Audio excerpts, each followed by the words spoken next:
Hello, everybody. It's time for our weekly live stream where we get to talk all about Dancing with the Stars. And so right now, currently, Dancing with the Stars in America. Well, before we get into Dancing with the Stars, so remember how last week I'm sorry, I'm totally just like digging in my ears. It's because I just shaved. And there's a little bit of water in my ears, sorry. Okay, so you know how last week I talked about that really cute boy that came into pole dancing class, right?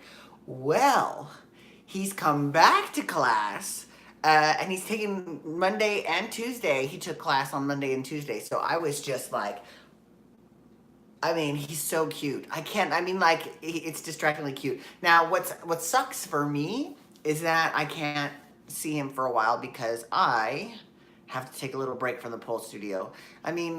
Pole dancing is a little bit of an expensive hobby. Well, no, it's not so much a hobby as it is a lifestyle. And that's fine. I will be able to afford it eventually, but just right now I've got some other things that are requiring my coins, okay? Like, for example, I'm going to Walt Disney World in February. It is February. Oh my God, it's already February. I'm going to Walt Disney World at the end of this month to run the Princess Half Marathon. So I'm very excited about that. I'm going back in April to run the Star Wars 10K and half marathon. And then I'll go back for the Wine and Dine in October. No. Well, yeah, kind of. I'll go there at the end of October, but the race doesn't start until like the first couple days of November. But anyways, that trip I usually take a long trip because I like to enjoy my time in Florida. But all right, so and in between though, the February and April, there is a crap ton of soap opera events, literally going all the way through July. So I don't know. But you know what? Okay, one more thing I need to talk about real quick. And the only reason I'm even going to mention this on this podcast is because because Angel Sudsy Recap is currently on hiatus until I can get caught up. But so on Days of Our Lives, my favorite soap out of all four of them, and I do watch all four of them, but my favorite one is Days of Our Lives. And I feel like that out of all the four soaps, currently, Days of Our Lives is the best, right? And a lot of that has to do with Ron Carlivati, who's the head writer with the show, because he's done a very good job of mining that show's rich history. But, okay, here's the thing. So they have Greg Rickhart playing Leo Stark, who is the gay guy that is now blackmailing Sonny into marrying him and keeping his mouth shut because him and Will tried to kill him. Okay, got it. And he's actually very funny. He is really hilarious. And I really wanted Leo and Xander to get together because I would have loved a Leander pairing. I would have shipped that shit hardcore. But instead, the thing with Xander didn't last that long. And then what happened was they brought in Leo's mother, who was played by Judith Chapman. Now, here's the thing about Judith Chapman and Greg Rickhart. They played mother and son, a.k.a. Gloria and Kevin on Young and the Restless. So now they're playing mother and son again on Days of Our Lives. But here's the thing. So his mother's name is Diana Cooper, right? Well, we found out that she is actually Diana Colville, and that level of fuckery I cannot put up with. I cannot. And here is why. I have nothing against Gloria. I love her. I love me some Jude Chapman. In fact, I met her at the General Hospital weekend last year. She was fantastic. She was amazing. And so I don't have anything against her. But, Diana Colville was a character that was played in the 1980s, or I don't know. Yeah, it was in the late 1980s with Jeannie fucking Francis, okay? Now, here's the thing. Here's the problem. There is an 11-year age difference between Judith Chapman and Jeannie Francis. That's problem number one, okay? So while it's great for Gloria, or Judith, it's not that great for Jeannie to have some I don't want to say that. To have a more mature woman playing your character. I mean, that really sort of set me off and pissed me off in a big way. Like I was really over that. Anywho, so also the second thing that pissed me off is that she's not played at all like she was before. Like, it's obvious to me, I could be wrong, I could be mistaken, but it's obvious to me that uh, Ron knows that there was Diana Colville and that she was with John, who called himself Roman back then. But the reality is he must not have watched any of her scenes because it's a completely different person. So the fact that that's supposed to be the same person, and this is the soap that has brought people back from the dead, had Marlena possessed by the devil. I mean, like, okay, I get that a lot of crazy shit happens in Salem, but I mean, like, I cannot with this. I just can't. I really cannot. I'm sorry. I just cannot. Okay. Now that I've gotten that off my chest. Okay, let's go to Dancing with the Stars. Sorry, I didn't mean to, but what brought that up was that there's a whole bunch of soap opera events, and like this weekend, Nancy Lee Grahn is having some events here in Las Vegas, which I'm so excited about. And so I just, I had to kind of go on in my little soapy rant. So I'm not gonna do any more soap opera talk. I'm gonna talk all about Dancing with the Stars. So here we go. So with Dancing with the Stars, there's something else I want to talk about with Dancing with the Stars. They talked about, this is the great thing. Okay, so they talked about how there's a new woman in charge of the ABC network. And she said, and she recently gave, this is for Dancing with the Stars in the United States. She recently gave an interview where she said, we're going to figure out what's going on with Dancing with the Stars. She's like, the fact that there isn't a spring season, that wasn't before I got here. So I didn't have anything to do with that decision. Whether it comes back or not remains to be seen, but it will most 100% be here every year, which is good. That's really good. That's really good. And just like, just like last week when I talked about Courtney Act, did I talk about that? Australia? Yeah, I did. So last week when I talked about Courtney Act and how that's because that show was canceled in Australia, but it was a different network that picked it up, and now it's going to air in Australia. So I'm all in. I'm all about watching it. I'm so excited about that. February 18th. So, she's like, because the season before the spring season before that was the little athlete season with 4 weeks. And then, before that was a regular spring season, and now there's nothing. And so here's what I think they need to do next spring. I'm telling you. All Stars 2, right? We had one All Stars, and actually it was mostly champions, which I didn't necessarily agree with that. But now I think they need to bring back all of the people that literally that's exactly what should happen. The judges should pick who's going to be on the show, because they're going to select people that were eliminated too early or that they felt could have gone further in the competition. So you'll have your Milo Manheims, you'll have your Juan Pablo de Paches, you'll have, your Heather Morris from Glee. You'll have all your Tinashe. You'll have all of those people that were normally that really got fucked over by the voting on that last season. And like I said, no offense to Bobby Bones, and especially no offense to Sharna, because I love me some Sharna, and she should have won it with James Hinchcliffe. But yeah.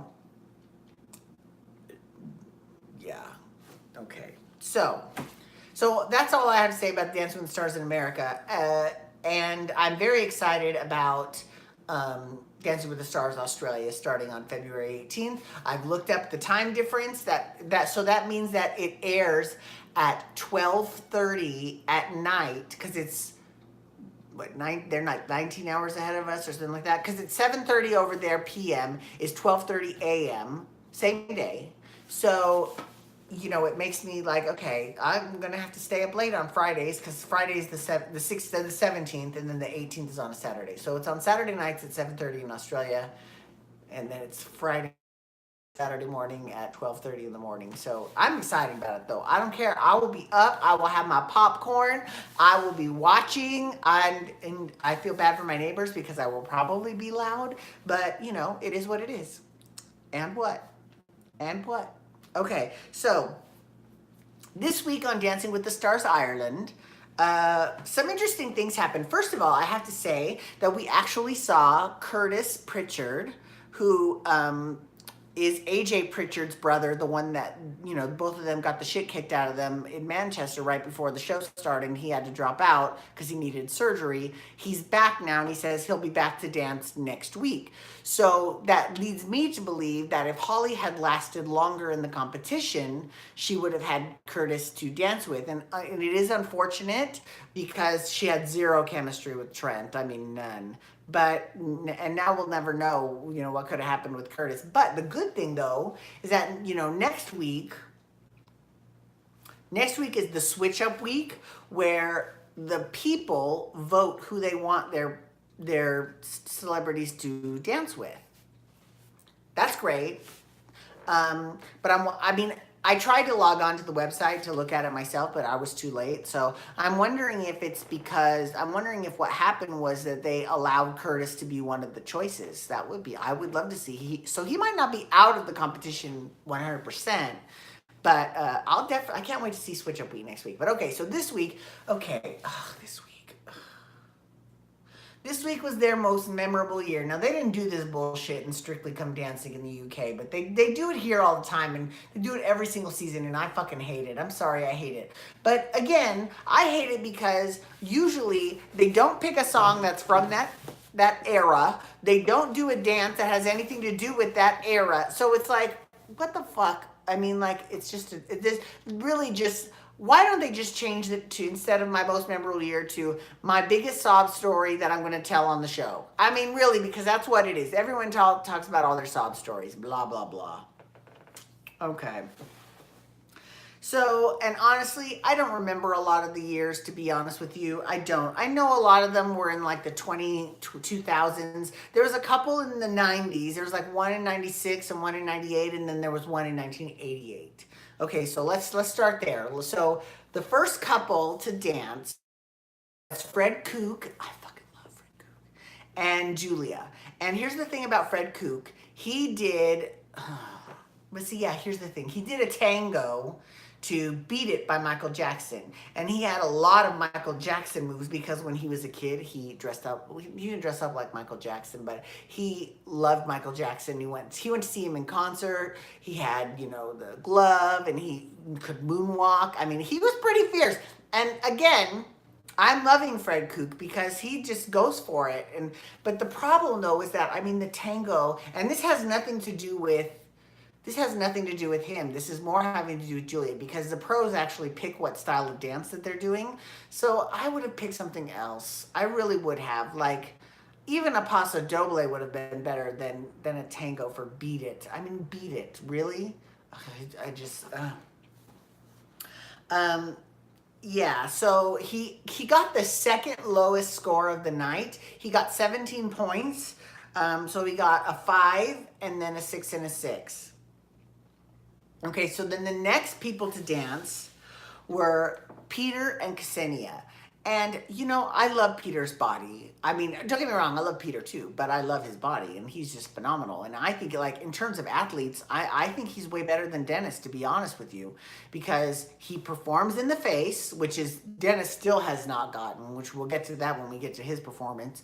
But he performs in the face, and he does all of his steps. Like, he's really good. So I hope that he lasts for quite some time, because I love him. I think he's great. He did a Viennese Waltz to 1,000 Years by Christina Perri, and he did a little bit better than Fred Kook. He got 19, so he got a 6 and a 6 and then a 7. I need to, hold on. Who are the judges? The judges are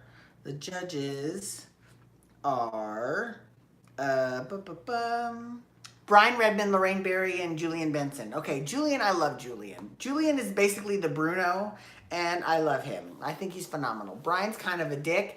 And Lorraine, who normally I thought was fine, this week I was like, she's blind. She's blind as a motherfucking bat. I don't get it, but we'll talk about that in a second.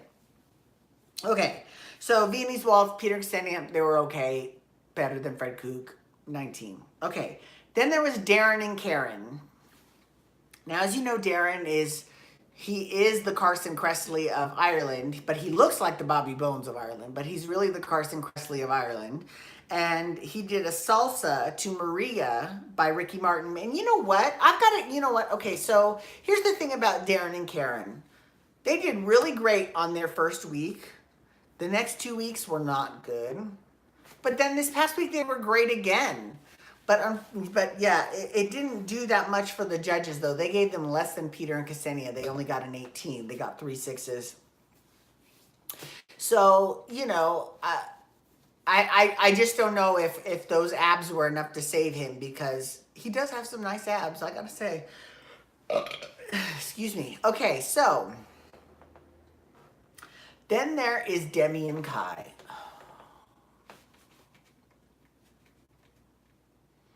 Like, I don't want to be a bitch. I really don't.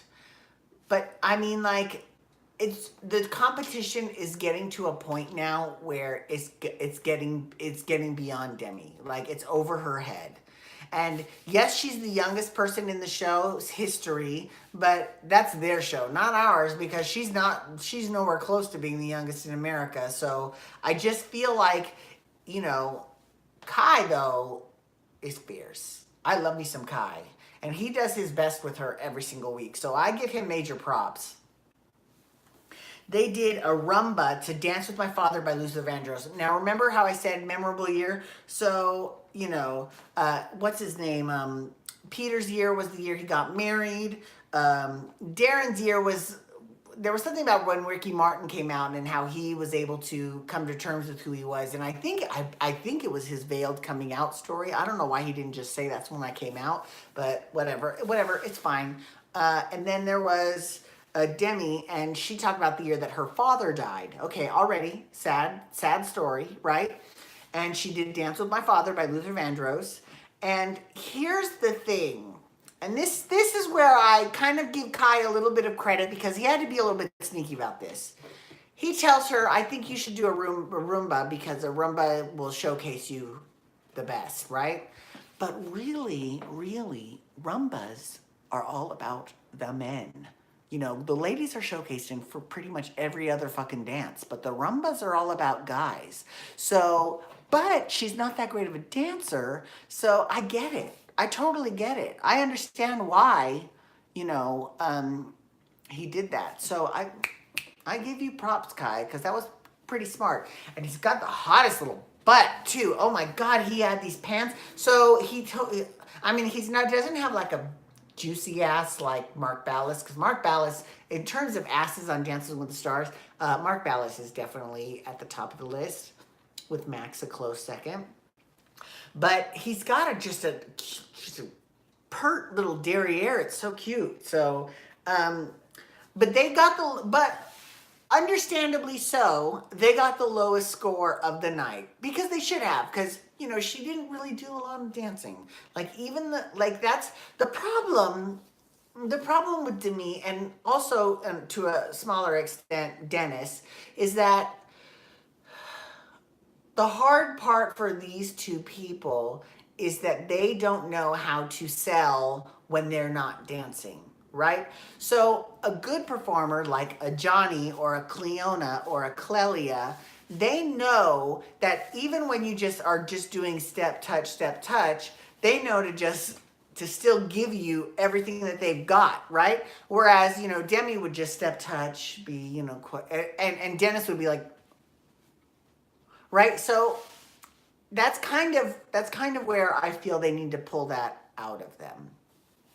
Okay, so then there was Dennis and Valeria. Now, here's the thing. So I think they picked 1998 or 96. They picked 1996. And the song that they did was The Power by Snap. Now, here's the thing. They decided to do a Charleston to it, which, you know, Charleston is from the 1920s, and they did it to a 90s techno song. But you know what? It really kind of worked out. I'm not going to lie. It was pretty hot. It was pretty fierce. Now, still no facials from Dennis. None whatsoever. Just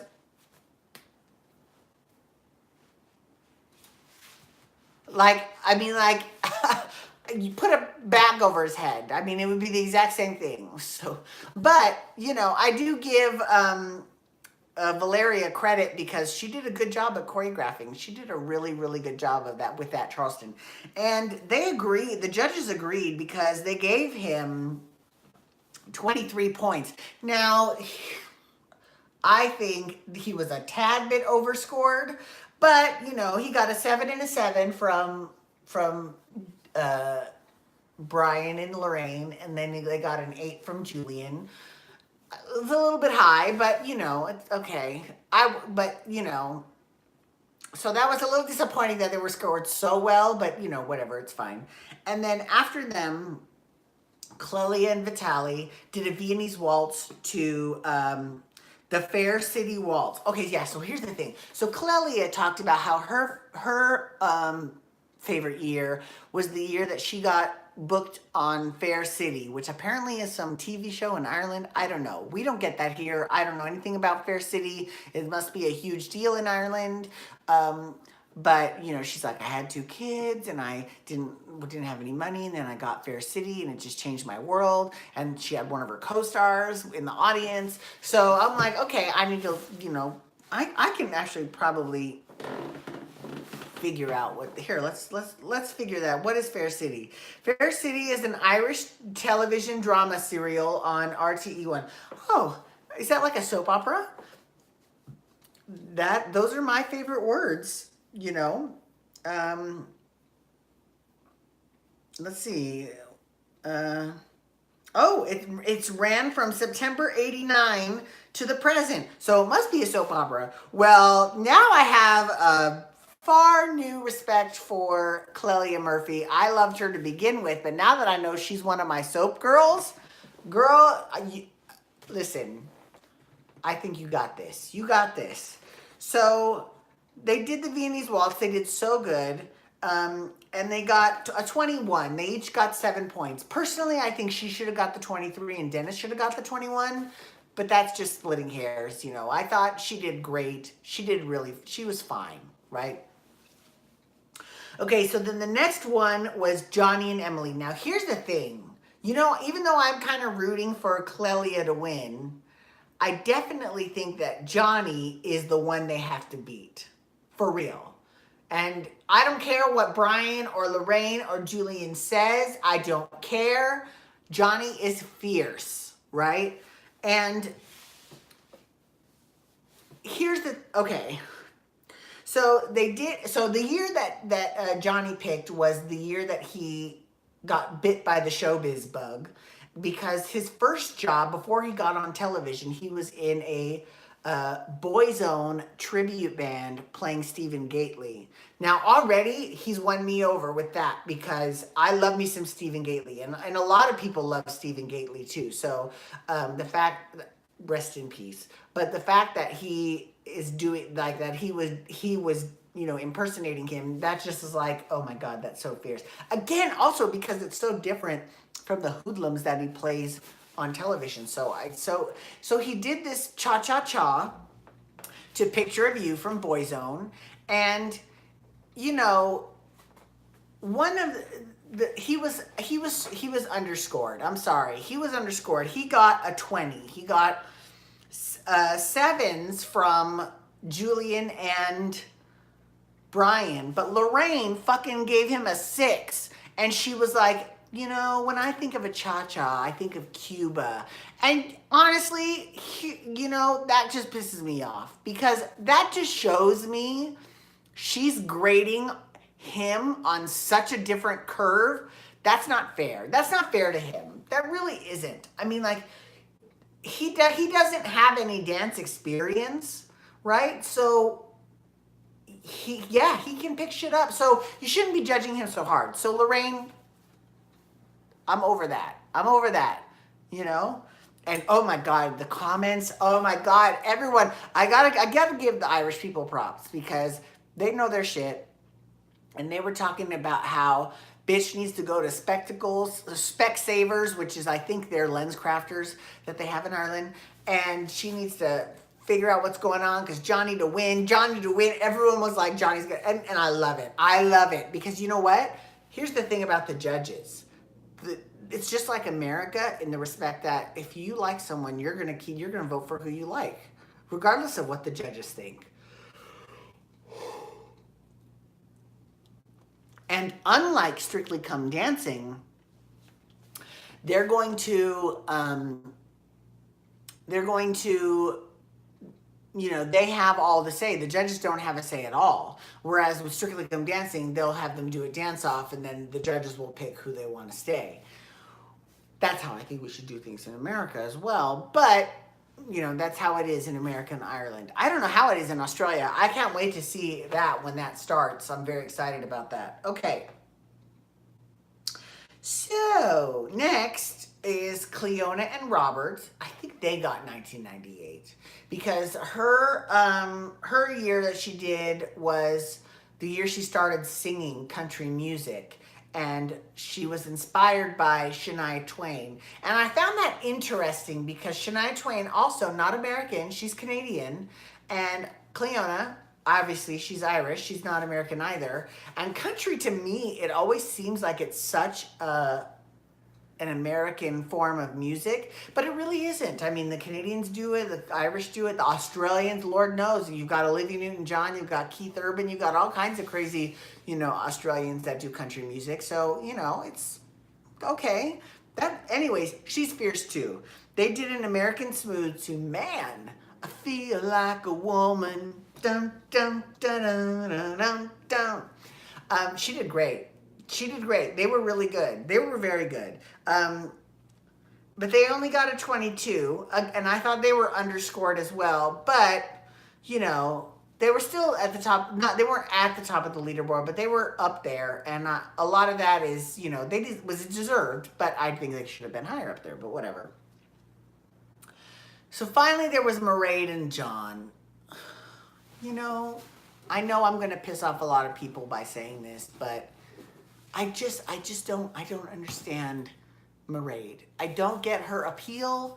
I don't understand. I'm trying to understand. I really am, but I just don't get it. I don't get it at all. So yeah. But the judges fucking love her. She did a contemporary ballroom to Rule the World by Take That, because I think that was the year her child was born. Now I gotta give this show a lot of credit, because a lot of the songs, if they didn't come out that year, like I know that Beat It came out in like 84 as opposed to 88, but whatever, that's close enough. Like they're at least in the same decade, right?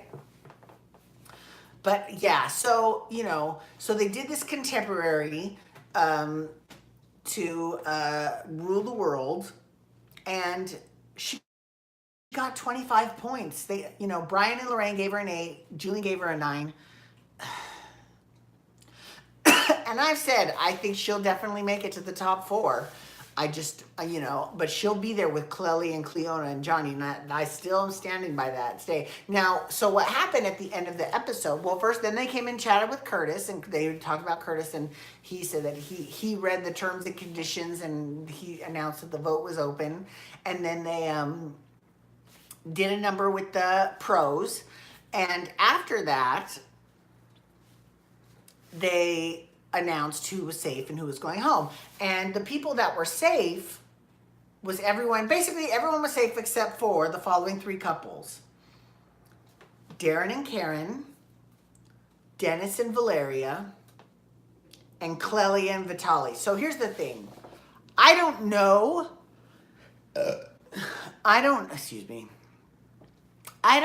if the reason why Clelia and Dennis were at the bottom was because I don't know how they, like in America, they say, here are your bottom 2 performers. They didn't necessarily, only one of them got the lowest votes, right? The other one might not necessarily be in the bottom. So I'm wondering if they do that as well in Ireland. I don't know. So if anyone out there is familiar with the Irish rules for Dancing with the Stars, please let me know. So the bottom 3, the 3 that were in jeopardy were Dennis and Valeria, Karen and Darren, and Clelia and Vitaly. Now, I was okay with those first two. Darren and Karen, I could see that. And then Dennis and Valeria, totally can see that too. Now, I would have rather seen Demi and Kai in the bottom, but because I was gutted that it was Clelia. I'm sorry, I love me some Clelia. And now that I know she's a soap opera girl, I need to start watching that shit. Fair City. Okay, I need to look into that. Anyways, yeah. So, but it was okay because she was safe. Dennis was safe again, and we sent Darren home. And, it was time. Like I said, if it had been Dennis or Darren, I would have been okay with that. If it had been Clelia, my ass would have been incensed. I would have been fucking pissed. But it wasn't, so I'm okay with that. And then we'll see how things go next week for the switch up week. I'm very curious about that. And I think, no, we still got a bit. Well, no, wait, February. Yeah, we'll see. Next week will be the last Dancing for Relevancy where I talk just about Ireland, and then the week after that I'll talk about the debut of the Australian show as well as Ireland until that's over. But honestly, here's the thing: I don't know if I'm going to be able to do a show next week because Nancy's got that event on Sunday morning. I don't know if I'm going to be back, if I'm going to be done in time to watch the show. I don't know I know it's a morning event, so I'm hoping that I'll be home in time to see it, but I don't know. I'm not sure. Anyways, thank you so much for logging on today. I really do appreciate it. And for taking time out of your day to watch this little video, this little commentary video. I know that people want like clips and shit like that, but I'm having to scrounge around the internet to find these shows. So until they get this shit on DVD and stuff, I can't, you're going to have to deal with me. But, we'll see. Anyways, thank you so much. I do appreciate it. So you can follow me on Twitter at Angel Benton on Twitter, Instagram, and Snapchat. And hashtag Dancing for Relevancy to let me know that you watched this show. You can give this video a thumbs up. And you can hit that subscribe button on my YouTube channel. And if you hit that notification, that little bell right next to it, then YouTube will notify you every time I go live. So if you want to see the next time I live stream, you can hit the bell. Alrighty, everyone. Thank you so much.